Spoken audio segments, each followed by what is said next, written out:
क्या ज्ञानवापी मस्जिद को लेकर क्या इस प्रॉब्लम का कोई सोल्यूशन है? देखिए, अगर हम उसको मस्जिद कहेंगे तो फिर विवाद होगा। हमें ज्ञानवापी बोल देना चाहिए। वो ज्ञानवापी है और माननीय न्यायालय में गया है। माननीय न्यायालय स्वयं देख लें, अगर वहाँ साक्ष्य हैं, भौतिक साक्ष्य हैं, शास्त्रीय प्रमाण होंगे, अन्य पुरातात्विक प्रमाण भी होंगे, तो स्वाभाविक रूप से इस पे निर्णय होना चाहिए। और मैं अपील करूंगा मुस्लिम समाज से भी, देखिए हमें आज विकास के बारे में चर्चा करनी चाहिए। पाकिस्तान की दुर्गति और उसकी दलिद्रता और उसकी छीना झपटी आप देख रहे होंगे, क्या दुर्गति प्राप्त कर रहे हैं। दूसरों को कांटा बोलने वाला व्यक्ति कभी उसके ऊपर पुष्प की वर्षा नहीं होती है, उन कांटों से ही उसको उसके शरीर भी छलनी छलनी होते हैं। आज जो पाकिस्तान में हो रहा है उसके कर्मों का फल है ये। आज जो भूखमरी का शिकार पाकिस्तान बना हुआ है, यह अपने कर्मों का फल भोग रहा है। इसलिए पुरानी गलतियों की पुनरावृत्ति न होने दें। बहुत शांतिपूर्ण तरीके से उपलब्ध साक्ष्य जो इस बात को प्रमाणित करते हैं। मुझे लगता है कि भगवान ने जिसको दृष्टि दी है वो देखे ना, त्रिशूल मस्जिद के अंदर क्या कर रहा है। हमने तो नहीं रखे ना।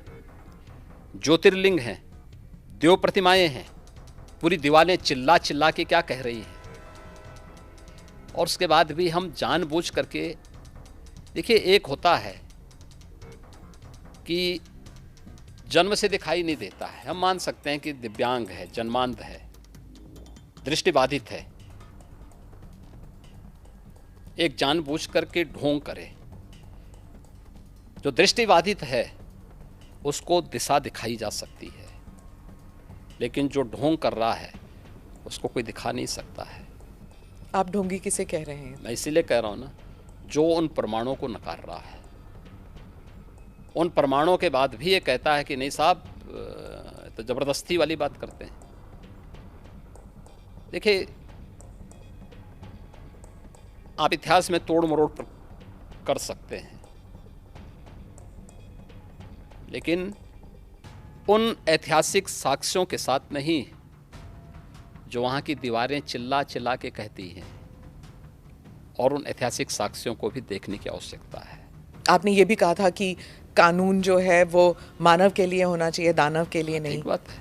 पर एक कॉन्स्टिट्यूशनल डेमोक्रेसी में सर, हर जीव जंतु के लिए कानून एक जैसा होना चाहिए। मतलब शेर भी शिकार कर सकता है, गाय के लिए भी उतना ही हक तो है।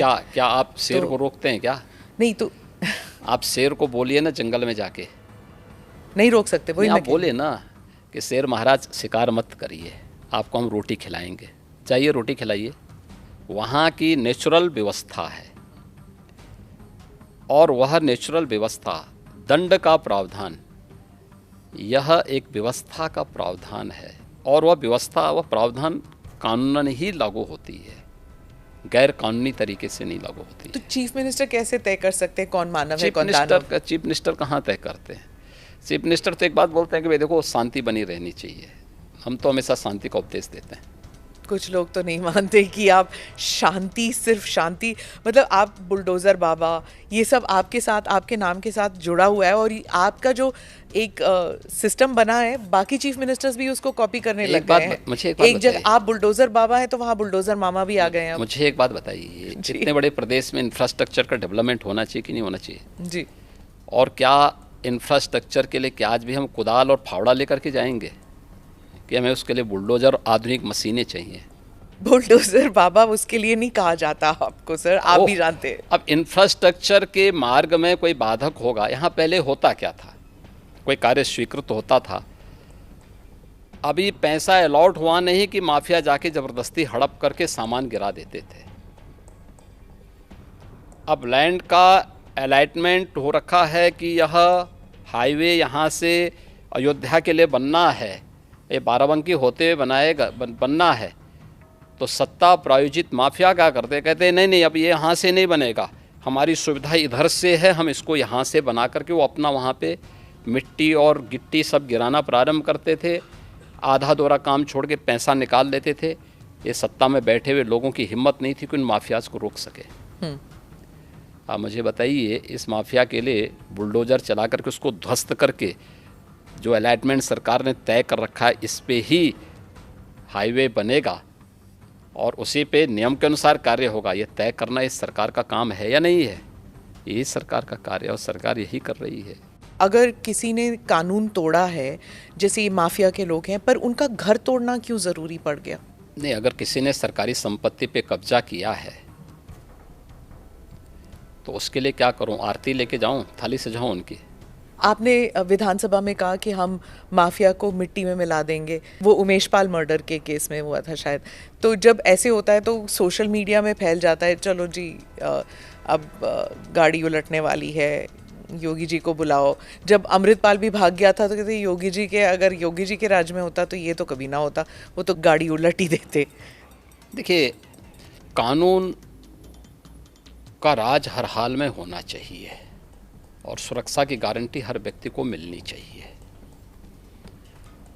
सरेआम एक अधिवक्ता की कोई हत्या कर दे, ये स्वीकार्य नहीं हो सकता है। और जो लोग इन माफियाज को संरक्षण करते थे तो उनको विधानसभा में ही संदेश दिया गया था कि माफिया को बहुत संरक्षण दे हो, माफिया मिट्टी में मिल जाएंगे, चिंता मत करो। इंडिया के बारे में आप क्या कहते हैं? INDIA जो विपक्ष का बना है। इंडिया नहीं बोलना चाहिए। I.N.D.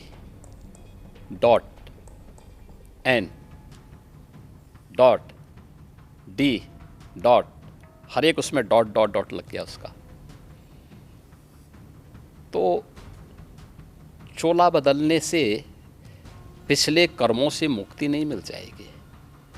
जनता तो पुराने करामातों को देख रही है।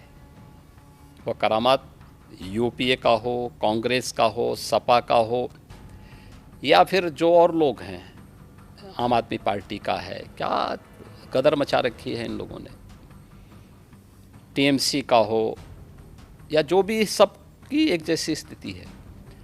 तो इसलिए ये लोग चोला बदल करके देश को भ्रमित करना चाहते हैं। देश की जनता लोकतांत्रिक दृष्टि से बहुत परिपक्व है।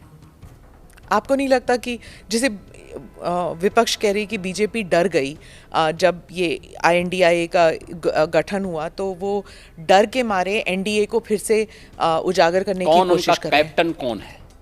हमारे कैप्टन तो मोदी जी हैं। BJP team NDA, team India के कैप्टन के रूप में देश को नेतृत्व दे रहे हैं।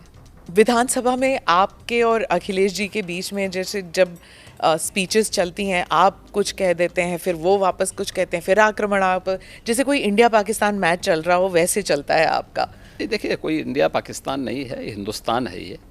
पाकिस्तान तो दलिद्रता की नई पराकाष्ठा को प्राप्त कर रहा है और उत्तर प्रदेश देश का सबसे समृद्ध राज्य है। उत्तर प्रदेश प्रकृति और परमात्मा का प्रदेश है। इतनी फर्टाइल लैंड हमारे पास है, किसान यहाँ पर समृद्ध है, समृद्धि की ओर अग्रसर हो रहा है।